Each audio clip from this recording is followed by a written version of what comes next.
Hello दोस्तों, स्वागत है आप सभी का टॉक ऑफ द टाउन में। अभी इतनी जोड़ियां सुर्खियां बटोर रही हैं कि समझ नहीं आ रहा कि किस किस को मैं कवर करूं। मैं आरजे महावत और युजवेंद्र चहल के बारे में बात करूं, या फिर जन्नत जुबैर और एलविस यादव के बारे में बात करूं, या तो फिर हार्दिक पांड्या और उनकी गर्लफ्रेंड के बारे में। पर सबसे इंटरेस्टिंग पता है कौन है? एलविस यादव और जन्नत जुबैर की जोड़ी। भाई हर एक बंदा कमेंट कर रहा है आकर कि इस बंदे ने सबसे ज़्यादा जिस कम्युनिटी से नफरत करी, और जिस कम्युनिटी से नफरत कर कर के और वीडियोस बना बना के जिन्होंने अपना पूरा करियर सेट कर लिया, आज वो उसी बंदी के चक्कर में पड़े हुए हैं। ऐसा मैं नहीं कह रही हूँ, ऐसे बहुत सारे कमेंट्स आ रहे हैं, मेरे पास प्रूफ है, मैं आपको दिखा सकती हूँ। ये मीम देख रहे हो आप? Bro pulled out a baddie from the community he hated the most. भाई इस पे मीम्स बन रहे हैं और बहुत ज़्यादा वायरल हो रहा है ये मीम। लेकिन एक बात तो है कि दोनों साथ में अच्छे तो बहुत लगते हैं वैसे। लेट्स सी कि क्या होता है। लेकिन हाँ, एलविस यादव के फैंस ने तो इन्हें अपनी भाभी मान ही लिया है। एक ने लिखा है, यही तो नहीं है हमारी होने वाली भाभी। कुछ लोग तो क्रिटिसाइज भी कर रहे हैं, don't worry he has entered the entertainment industry so that's why he pretend like it. अब प्रिटेंडेंस हो या फिर कुछ भी हो, भाई बंदी के साथ अच्छा तो लग रहा है। वैसे बात करते हैं उस बंदे की। He loves to blame the woman he leaves. मतलब जिस भी बंदी को ये छोड़ रहा है उसको ब्लेम करने में इसको बड़ा मजा आता है। युजवेंद्र चहल ने धनश्री वर्मा को छोड़ा, डिवोर्स हुआ दोनों के बीच में। हर जगह इंटरव्यू में, मीडिया में जा जा के वो कह रहा है कि भाई वो बंदी गलत थी। भाई उसने अपने डिवोर्स वाले दिन अपने टी शर्ट पे लिखवा रखा था, find your another sugar daddy करके, ऐसा ही कुछ उन्होंने लिखवा रखा था। उसको ज्वाइन किया था किसने? आरजे महावत ने, कि चलो मैं भी ज्वाइन करूंगी तुम्हारे इस कैंपेन को, धनश्री वर्मा को हम लोग मिल कर डिफेम करेंगे ताकि लोग उसे गलत कहे, उसे गालियां दे और हम दोनों को प्रेस करें। भाई सबसे ज़्यादा किसी ने मिल्क किया था ना उसके डिवोर्स को, तो पता है किसने किया था? आरजे महावत ने, और किसी ने भी नहीं कहा था। भाई बंदी को मैं नहीं जानती थी पहले कि कौन है, लेकिन मैं धनश्री वर्मा और युजवेंद्र चहल को जानती थी।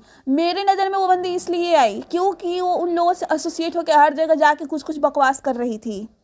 आई एम नॉट सेइंग कि आरजे महावत कोई नई थी, नहीं, उसकी अपनी एक स्ट्रगल स्टोरी रही है, पहले से भी लोग उसको जानते थे। लेकिन बहुत सारे ऑडियंस के बीच में जानी गई और पहचानी गई युजवेंद्र चहल से जुड़ने के बाद। तो अगर वो कल दिन आके ये कह देना कि मुझे यूजी के साथ जुड़ने के बाद कोई फ़ायदा नहीं हुआ था, तो ये सबसे बड़ी बेवकूफ़ी होगी समझने वाले की, जो इसकी बात पे मान जाएगा और समझ जाएगा कि हाँ ये सही कह रही है।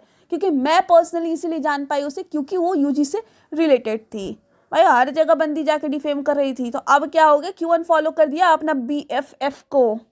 अभी के टाइम पे दोनों एक दूसरे को फॉलो नहीं करते हैं, क्या बात है? मतलब पूरी लंका लगा दी धनश्री वर्मा की, हर जगह डिफेम कर दिया और अब साइड हट लिए दोनों। और मेरा ये समझ नहीं आता है कि युजवेंद्र चहल जो इतने बड़े क्रिकेटर हैं, इतना दिमाग है उनके पास, वो अक्सर गलत लड़कियों के चक्कर में पड़ कैसे जा रहे हैं? हाउ? ये कैसे हो रहा है? मुझे जानना है एक्चुअली में, क्योंकि उनके अकॉर्डिंग वो जो भी लड़की उनको छोड़ रही है, फिर जिनको वो छोड़ रहे, गलत तो वही है ना। वैसे अपने कमेंट्स ना आप बताना, मतलब टाइप करना और अपने ओपिनियंस को कमेंट करना, मुझे बताना, मुझे जानना एक्चुअली में पीपल कहना क्या चाहते हैं इसके बारे में। हार्दिक पांड्या, भाई ये तो बहुत बड़ा प्ले बॉय है। मुझे इसके बारे में बात ही क्यों कर रही हूँ, लेकिन मुझे आप लोगों को बतानी है, देनी है न्यूज़, इसलिए मैं कर रही हूँ। भाई दोनों एक दूसरे में लगे पड़े हैं, सीरियसली। उनकी गर्लफ्रेंड और वो हर जगह पिक्चर्स पोस्ट कर रहे हैं, वीडियोस आ रही हैं। लेकिन जैसे ही कोई बात कर दे कि इनकी इंगेजमेंट हो गई है, तो उसकी बंदी लगा देती है कि मैं तो हर रोज़ अच्छे गहने और कपड़े पहनती हूँ, तो क्या मेरी इंगेजमेंट हो गई? भाई नहीं हुई। वैसे ये जो स्टोरी वाली बात थी ना, वो 1-2 महीने पुरानी वाली बात है, लेकिन अभी तक उन्होंने एडमिट नहीं करा है कि इंगेजमेंट कर लिया या नहीं किया। और सबसे मज़े वाली बात, जब इनका भी डिवोर्स हुआ था ना नताशा के साथ, तो सब लोगों ने नताशा को मतलब कि टारगेट किया था कि भाई 70% प्रॉपर्टी देने से बच गया, बंदी थी ही लालची। मतलब इंडिया में ना यही है, क्रिकेटर्स का अगर, क्रिकेटर्स क्या, किसी का भी अगर डिवोर्स हो रहा है ना, बस लड़कियों को ब्लेम कर दो। आई नो लड़कियां भी आजकल कुछ खास वैसे पेस पे रही ही नहीं है, लड़कियां भी अलग ही गेम खेल रही हैं अपना। लेकिन जब तक आप किसी की कहानी नहीं जानते हो ना, आप जज नहीं कर सकते किसी को। और मैं तो ये भी नहीं कहूँगी कि अगर नताशा अपने बेटे को लेकर गई तो उसने बहुत अच्छा करा, ये वो नहीं, कोई सही नहीं है। पर्सनल स्टोरी जब तक आप नहीं जानोगे ना, नहीं पता कि कौन सही है कौन गलत है। आपको सपोर्ट भी नहीं करना चाहिए, क्योंकि जो लाइमलाइट में होते हैं, जो सेलिब्रिटीज़ होते हैं, आपको उतना ही बताते हैं जितना वो बताना चाहते हैं। तो आपको लग रहा है कि आप उनके बारे में सब कुछ जानते हो कोई इंटरव्यू देख के, तो नहीं, वो वही बता रहे हैं, वही दिखा रहे हैं जो वो दिखाना चाहते हैं। पर्दे के पीछे क्या है ये किसी को पता नहीं है। वैसे जन्नत जुबैर और एलविस यादव की जोड़ी किस किस को पसंद है, ज़रा कमेंट करके बताना, मुझे भी जानना है, क्योंकि मुझे दोनों साथ में अच्छे लग रहे हैं ब्रो।